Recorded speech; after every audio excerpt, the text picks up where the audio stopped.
ہے اور دل یہی کہتا ہے اگر کسی کو پتہ چل گیا تو یہ اس کا اندر کا نفس ہے جسے نفس لوامہ کہتے ہیں، جو ملامت کرتا ہے.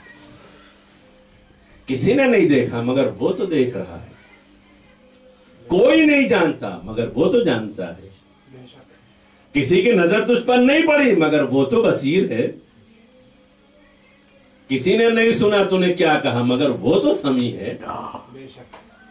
اگر وہ سننے والا ہے، وہ دیکھنے والا ہے، وہ علیم ہے، جاننے والا ہے، تو جس کا رابطہ براہ راست اس سے ہے وہ آگاہ کرتا ہے تجھے کیا ہو گیا، تو کیوں سے فراموش کر رہا ہے. لیکن نفس لوامہ کا ملامت کب تک باقی رہتا ہے؟ جب تک آپ اس کا گلا گھونٹ کر کے خود نہ مار دیں اور نفس امارہ کو قوی نہ کر دیں جو برائیوں کی طرف، کیونکہ یہ عناصر اربع کی خصوصیت ہے، پانی کے اپنے تاثرات ہیں. غیظ و غضب غصہ جو آتا ہے یہ آگ کا ہے، یہ آگ کے اثرات ہیں جو آپ کے اندر ہوتے ہیں، بڑی جلدی غصے میں آ جاتے ہیں، جامے سے باہر ہو جاتے ہیں بالکل ہی بس. اور اسی لیے کہتے ہیں غصے میں انسان اپنے ہوش میں نہیں ہوتا. جب شعلے بھڑکتے ہیں، آگ بھڑکتی ہے تو یہ تھوڑی دیکھتی ہے کہ پڑوسی کا مکان جل رہا ہے، اپنوں کا مکان جل رہا ہے یا صرف دشمنوں کا جل رہا ہے. جب آگ لگتی ہے اسی لیے کہتے ہیں کہ غصے میں انسان کو کنٹرول کرنا چاہیے، اور غصہ انسان کو جب آتا ہے تو انسان اپنے ہوش سے، اور پھر اسی مقام پر یہ کہا گیا کہ غصہ کرنا حرام ہے کیونکہ یہ انسان کے لیے مفید نہیں، انسان کے لیے مضر ہے کہ جب وہ اپنا سب کچھ لٹا دے پھر ہوش میں آئے جب غصہ ٹھنڈا ہو. اکثر ہوتا ہے گھر میں غصہ آیا اپنے گھر کی چیزیں خود ہی توڑ دیں، جب ہوش ٹھکانے لگا تو پھر یاد آیا کہ کیا کیا، اپنے پیسے تو خرید کے لائے تھے، اپنا نقصان خود ہی کر ڈالا. لیکن اب غصہ جو آیا تو ہوش نہیں رہا. ایسی صورت میں اللہ کہتا ہے کہ دیکھو اس طرف تم اپنے آپ کو جانے سے کہ جہاں تم بذات خود اپنے آپ کو نقصان پہنچا رہے ہو اس سے روکو. یہ تمہارے لیے مفید نہیں ہے، مضر ہے. تم اپنا لاس کرتے ہو، اپنا نقصان کرتے ہو، اپنے آپ کو اذیت پہنچاتے ہو. اور صرف یہاں تک تو مالی نقصان ہوتا ہے. اگر آپ نے کسی اور کو ہرٹ کر دیا، کسی اور کو اذیت پہنچا دی، اور اسی غصے کی حالت میں بعض اوقات قتل بھی ہو جاتے ہیں، تو صرف دنیا ہی نہیں، دنیا کی سزائیں تو ہیں، آخرت کی سزا بھی. عمدن کسی کو اگر مار دیا اور خصوصاً کسی مومن کو مار دیا تو پھر تو گئے، پھر تو جہنم مقدر ہے، وہی آگ ملے گی جس سے اللہ کہہ رہا ہے بچنے کے لیے. لہذا اس صورت میں ہر اس شے سے اللہ نے منع کیا ہے کہ جو انسان کے لیے مضر صحت ہو، نقصان دہ ہو، مفید نہ ہو، نہ دنیاوی اعتبار سے، نہ جسمانی اعتبار سے، نہ اخروی اعتبار سے. اور اسی لیے جب کلیہ قائم کیا گیا ہے تو قرآن مجید میں اللہ نے کیا کہا ہے کہ حرام کس شے کو قرار دیا گیا ہے. کوئی فارمولہ ہے ہمارے ہاں کہ ہم بتا دیں کہ بھئی ایسی ایسی چیزیں جو اس کلر کی ہوں وہ حرام ہوں گی اور جو اس کلر کی ہوں وہ حلال ہوں گی؟ کوئی ایسا فارمولہ یا کوئی ایسی کوالٹی یا کوئی ایسا رنگ جو ہے وہ اللہ نے نہیں دیا ہے کہ تم دیکھتے جانا اسی رنگ کی چیزیں اگر ملے تو وہ حرام ہوں گی اور یہ جو ملیں گے وہ حلال ہوں گی. بلکہ جملہ کیا ہے سورہ اعراف کی وصف کا، یحل لہم الطیبات ویحرم علیہم الخبائث. تمہارے لیے ہر طیب حلال ہے، ہر خبیث حرام ہے. خباثت کا مطلب ہی یہی ہے کہ جو نجس ہے، ڈرٹی ہے، گندی ہے، نقصان دہ چیز ہے، جس کے اندر ایسے اثرات پائے جاتے ہیں جو تمہیں نقصان پہنچا سکتے ہیں، اسی کو خبیث کہا گیا ہے. تو ہر وہ گندی شے، خبیث شے کہ جو تمہارے لیے سوٹیبل نہیں، لفظی استعمال کیا گیا ہے، جو حرمو علیہم الخبائث، تمہارے لیے ہر وہ شے حرام ہے کہ جو خبیث ہے. اب اگر ہم یہ سوال کریں کہ بھائی یہ حرام کیوں ہے، وہ حرام کیوں ہے، یہ اس میں تو بڑا ذائقہ ہے، اس میں تو بڑا ٹیسٹ ہے، یہ تو بہت اچھی لگتی ہے، مگر اس کی نیند نہیں آتی ہے. بھائی آپ کو نیند آئے یا نہ آئے، اس کا جو نقصان ہے وہ آپ کو پتا ہونا چاہیے. اگر نقصان آپ کو پتا چل جائے گا، اب یہ اور بات ہے کہ ہم اتنے دلور ہو جائیں کہ باقاعدہ بیچنے والے لکھ دیتے ہیں کہ یہ آپ کی ہیلتھ کے لیے مفید نہیں ہے، پھر بھی ہم استعمال کرتے ہیں. اگر اتنے جری ہو جائیں تو مسئلہ ہی کوئی نہیں ہے.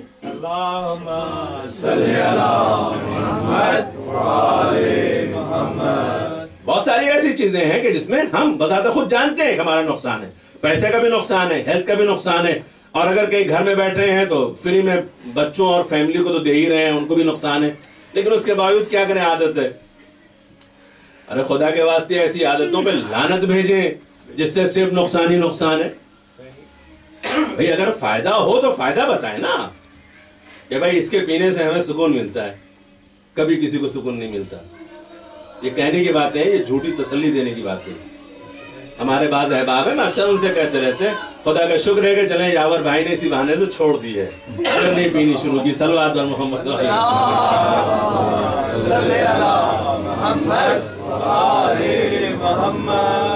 تو ہر وہ شے کے جو نقصان دہ ہے, مضر ہے, اللہ نے اگر حرام قرار دیا ہے تو اس شرط کے ساتھ میں کہ یہ خبیث ہے, اس میں خباثت پائی جاتی ہے, اس میں نجاست پائی جاتی ہے, یہ مضر صحت ہے, مضر جسم ہے, مضر آخرت ہے.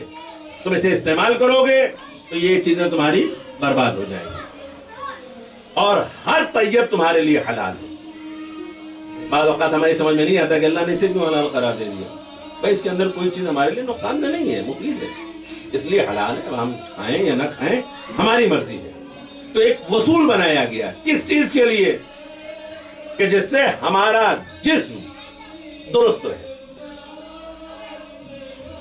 اب اگر ہمارا جسم درست رہے گا تو وہ انرجی, وہ پاور, وہ طاقت, وہ صلاحیت, وہ امر الہی کہ جو اللہ نے اس جسم کے ساتھ متصل رکھی ہے وہ بھی مطمئن رہے گی.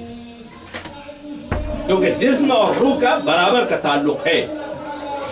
اگر روح کمزور ہوتی ہے تب بھی جسم پر اثر انداز ہوتا ہے, اور اگر جسم کمزور ہوتا ہے تو روح متاثر ہوتی ہے. اسی لیے کہا گیا کہ اپنی غذا کا خیال رکھو. اب اگر غذا کا خیال رکھا جائے تو کس اعتبار سے؟ ہم نے کہا ہم ہر چیز کھا رہے ہیں. بعض اوقات ایسا ہوتا ہے کہ حرام کے کھانے کا سب سے بڑا نقصان کسی اور نے نہیں بیان فرمایا ہے, ہمارے اور آپ کے تیسرے امام, امام حسین علیہ السلام نے ارشاد فرمایا.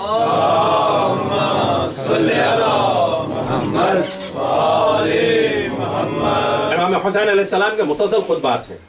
واقعی کربلا میں ایسے خطبات ہیں کہ جس وقت کچھ کہنے کی ضرورت نہیں تھی. مولا جانتے تھے کہ جنگ ہو کر رہے گی, مگر پھر بھی امام حسین علیہ السلام نے جا کر کے اپنا انٹروڈکشن کروایا. کیا نہیں جانتے تھے وہ, بلکہ یہاں تک کہا ہے میں جانتا ہوں کہ تمہارے لشکر میں وہ افراد بھی ہیں کہ جنہوں نے میرے نانا کے اقوال سنے ہیں. میں جانتا ہوں کہ تمہارے لشکر میں وہ افراد بھی ہیں کہ جنہوں نے میرے نانا کے فرمودات سنے ہیں. کیا وہ یہ نہیں جانتے کہ میں کون ہوں؟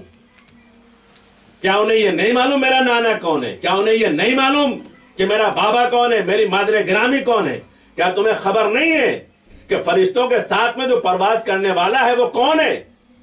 وہ میرا چچا ہے.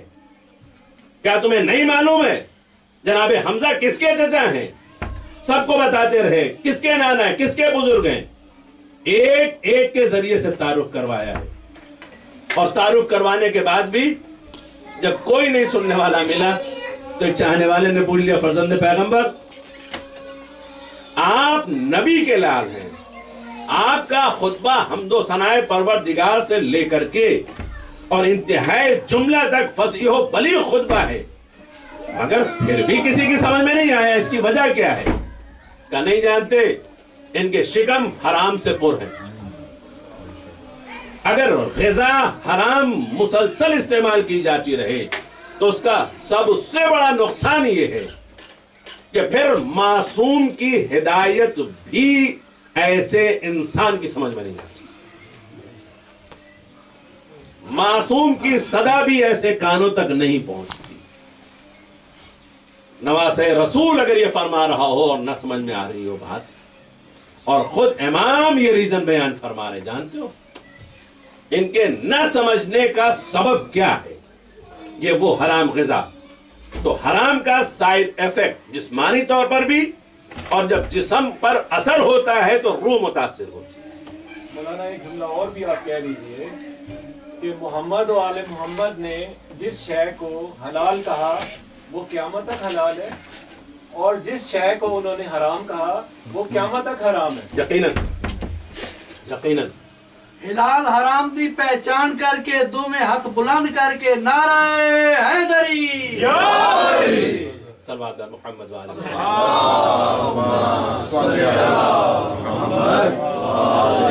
محمد. اور اسی لیے اللہ بھی بار بار بتا رہا ہے کہ اللہ کے حبیب نے جتنا بھی ہمیں بتایا ہے حیات کے لیے ہمارے وہ چیزیں کافی ہیں. اب نظام قدرت دیکھیں کہ اللہ خود اپنے حبیب پر یہ جملے قرآن مجید میں ارشاد فرما رہا ہے کہ جو کچھ نبی تمہیں دے اسے لے لو. وما اتاکم الرسول فخذوہ وما نہاکم عنہ فانتہوا. اب نبی کریم دین کو مکمل کر چکے ہیں، دین تکمیل کی منزلوں تک فائز ہو چکا ہے. تو جو مکمل اصول ہے، ضابطۂ حیات ہے، وہ صرف آج کے لیے نہیں ہے یا اس 11 ہجری تک کے لیے نہیں تھا جب تک پیغمبر تھے، یہ قیامت تک کے لیے ہے. یہ کتاب بھی قیامت تک کے لیے ہے، اور اسی لیے نبی کو خاتم النبیین کہا گیا ہے. اب نبی کے بعد کوئی نبی آنے والا نہیں ہے، اور جو آئے گا وہ جھوٹا ہوگا، سچا نہیں ہوگا. محمد و آل محمد پہ بلند تر صلوات.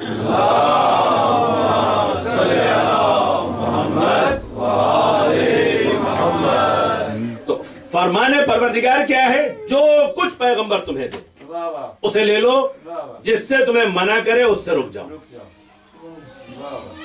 یہاں کوئی لسٹ نہیں ہے، کوئی تفصیل نہیں ہے، کوئی قید بھی نہیں ہے. اللہ نے کوئی ایسی باؤنڈری نہیں لگائی ہے کہ ان چیزوں کو اگر پیغمبر دے تو لینا، ورنہ اس کے بعد نہیں. وما اتاکم الرسول، میرا رسول جو تمہیں عطا کرے اسے لے لو. وما نہاکم عنہ فانتہوا، اور جس چیز سے تمہیں نہیں کر دے، منع کر دے، اس سے رک جانا. یہ ہے ہماری زندگی کے لیے وہ فارمولہ، وہ قانون، وہ دستور کہ اگر ہم چاہتے ہیں کہ شفاعت پیغمبر ختمی مرتبت ہمیں حاصل ہو جائے تو ہماری یہ ذمہ داری ہے کہ ہم فرامین پیغمبر پر عمل کریں. ورنہ اگر آج ہم نافرمانی کریں گے تو کل نبی بھی تو یہی کہہ سکتا ہے نا کہ جب ہم نے فرمایا تھا کہ یہ نہ کرو تو تم یہ کرتے رہے. اب اگر تم یہ کر کے آئے ہو میرے منع کرنے کے بعد، تو ذرا اپنی اس محبت کا فارمولہ بتاؤ کہ کیا ہے، کہ جہاں محبت کے ساتھ نافرمانی لکھی جاتی ہو. محبت کے ساتھ نافرمانی نہیں ہے، محبت کے ساتھ اطاعت ہے، جانثاری ہے، قربانی ہے، فداکاری ہے. محبت کے ساتھ نافرمانی نہیں ہوتی. اور یہی کربلا والوں نے کر کے دکھلایا ہے. جو نبی کے لال سے محبت کر رہے تھے انہوں نے کہا ہم جانے تو قربان کر سکتے ہیں مگر آپ کو چھوڑ کے نہیں جا سکتے، کیونکہ آپ سے محبت کرنے کے بعد اگر ہم یہاں سے چلے گئے تو زندگی بیکار ہے. آپ سے محبت کرنے کے بعد ہم جی کر کے کیا کریں گے؟ یہ کون کہہ رہا ہے؟ نبی کے لال سے محبت کرنے والے وہ افراد کہ جنہیں بار بار نبی کا لال کہہ رہا تھا کہ اگر تم جانا چاہتے ہو تو چلے جاؤ، یہ دشمن صرف ہمارے خون کے پیاسے ہیں، تم سے کچھ نہیں سوال کریں گے. لیکن محبت کرنے والے نہیں گئے، اور اگر شمع روشن کی گئی تو اٹھ کر کہنے والوں نے یہی کہا نبی کے لال محبت کا امتحان کب تک لیا جائے گا؟ اگر محبت کا امتحان ہی لینا مقصود ہے تو آپ محبت کا امتحان لے چکے ہیں، کب تک لیتے رہیں گے؟ ہم آپ کو چھوڑ کر تنہا نہیں جا سکتے. حبیب جیسا ضعیف ساتھی بھی جب امام حسین علیہ السلام نے کہا تم اتنے بزرگ ہو چکے ہو، اگر چاہو تو یہاں سے نجف چلے جاؤ، بابا کے روزے کی مجاوری کر لینا، سکون بھی ملے گا، راحت بھی ملے گی، چین بھی ملے گا، اور اس زخم سے، درد سے، تکلیف سے بچ بھی جاؤ گے. جناب حبیب نے پہلے گردن جھکا دی، پھر سر اٹھا کر کے اپنے بچپن سے محبت کرنے والے آقا سے سوال کیا. مولا آپ نے ارشاد فرمایا میں نے سن لیا، لیکن ایک بات یہ بھی بتا دیجئے، اگر مولا نے یہ پوچھ لیا حبیب